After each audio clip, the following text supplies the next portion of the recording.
चाहूँगी कि बाबा साहेब किसी समाज के नहीं, किसी एक जाति के नहीं, किसी एक वर्ण के नहीं, पूरे भारत की शान बाबा साहेब, पूरे भारत के मानवों का मान सम्मान स्वाभिमान बाबा साहेब, पूरे भारत की महिलाओं का मान सम्मान स्वाभिमान बाबा साहेब। तो आज बाबा साहेब के परिनिर्वाण दिवस पर बाबा साहेब को हम लोग आदरांजलि जरूर दें, चाहे वो कहीं पर भी दें, चाहे अपने घर में दें, चाहे हमारे घर के बाहर बाबा साहेब।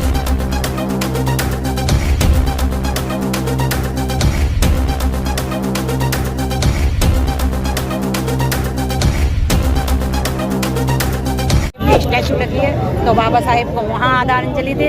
और आदरांजलि देने के साथ साथ हम बाबा साहेब ने जो हमें करने के लिए कहा उन कामों को हम ज़्यादा नहीं कर सकते।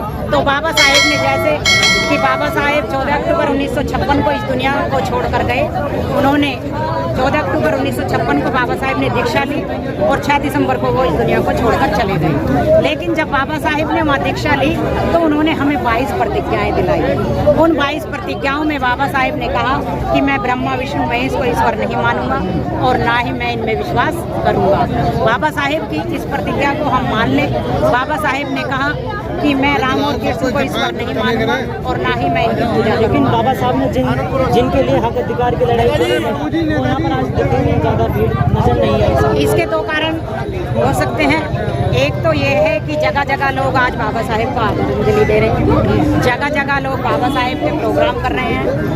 तो हो सकता है कि लोग अपने नज़दीकी स्थानों पर हों और कुछ जो यहाँ लोग आए हैं, हो सकता है कि कुछ लोग कभी कभी ऐसा होता है कि बहुत सारे संगठन जो प्रोग्राम कराते हैं उस संगठनों की उनसे नाराज़गी होती है तो भी नहीं आते हैं। बहुत सारी महिलाएं, शादियों का माहौल चल रहा है, बहुत सारी महिलाएं हो सकती हैं, पुरुष हो सकता है कि शादी में गए हों, बहुत सारे बच्चों के एग्ज़ाम चल रहे हैं, हो सकता है बच्चे एग्ज़ाम देने गए हों, क्योंकि पहले 6 दिसंबर की छुट्टी कर दी गई थी, लेकिन अब 6 दिसंबर को छुट्टी नहीं होती। तो बहुत सारे कारण हो सकते हैं। लेकिन मैं तो आपके चैनल के माध्यम से यही कहूँगी कि हम जगह जगह कहीं पर भी बाबा साहेब को आदरांजलि दें और केवल 6 दिसंबर को नहीं, हम बाबा साहेब को रोज़ पढ़ने का काम करें।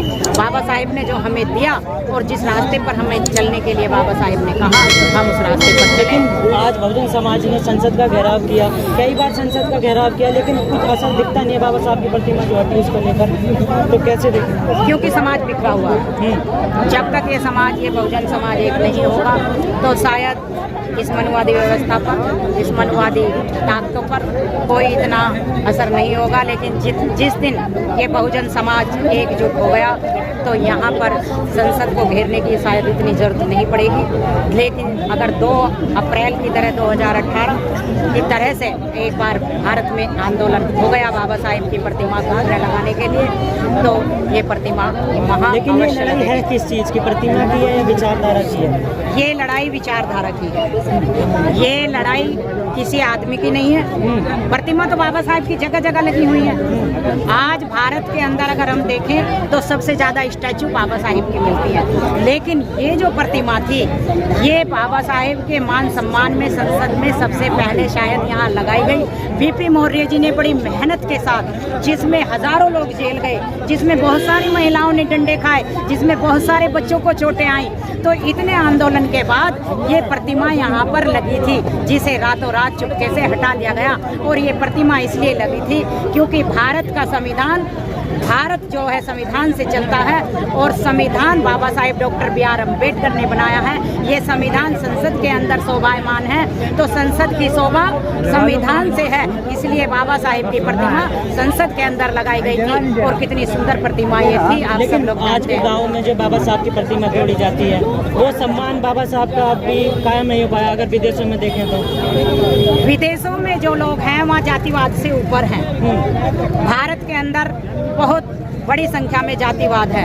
अभी भी हम चाहे कितना भी चिल्ला लें कि जातिवाद नहीं है, जातिवाद नहीं है, आप देखते हैं कि जगह जगह जातिवाद को लेकर कितनी घटनाएं घट रही हैं। तो जब गाँवों में बाबा साहिब की प्रतिमा तोड़ी जाती है तो बाबा साहिब की प्रतिमा नहीं टूटती, वो बाबा साहिब के विचारों पर ताला लगाया जाता है। लोग सोचते हैं कि यहाँ बाबा साहिब की प्रतिमा नहीं होगी तो जो यहाँ की आने वाली पीढ़ी है, जो यहाँ की जनरेशन है, शायद वो बाबा साहिब के विचारों को नहीं जान पाएगी। अगर इसने बाबा साहिब के विचारों को जान लिया तो ये दारू पीना छोड़ देंगे, अगर इन्होंने बाबा साहेब के विचारों को जान लिया तो ये मंदिर में जाना छोड़ देंगे। अगर इन्होंने बाबा साहेब के विचारों को जान लिया तो महिलाएं भक्तों के पास जाना छोड़ देंगी। अगर बाबा साहेब के विचारों को जान लिया तो फिर आसाराम जैसे बापू के आश्रम में ये महिलाएं नहीं जाएंगी। फिर ये महिलाएं क्या करेंगी?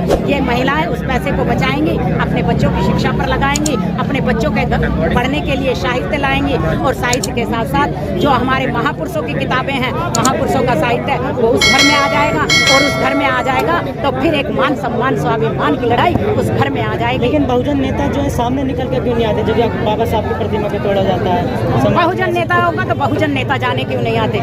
लेकिन मैं तो सामाजिक कार्य करता हूँ, तो जहाँ का भी ऐसी घटना घटती है मैं और मेरे जैसे बहुत सारे सामाजिक कार्यकर्ता जरूर वहाँ पर पहुँचते हैं, जहाँ से भी पता चलता है, और बहुत सारे संगठन पहुँचते हैं। ऐसा नहीं है कि नहीं पहुँचते। अगर नहीं पहुँचते तो शायद वहाँ पर प्रतिमा दोबारा बहुत जल्द नहीं लगती, तो बहुत सारे लोग पहुँच जाते हैं। धन्यवाद।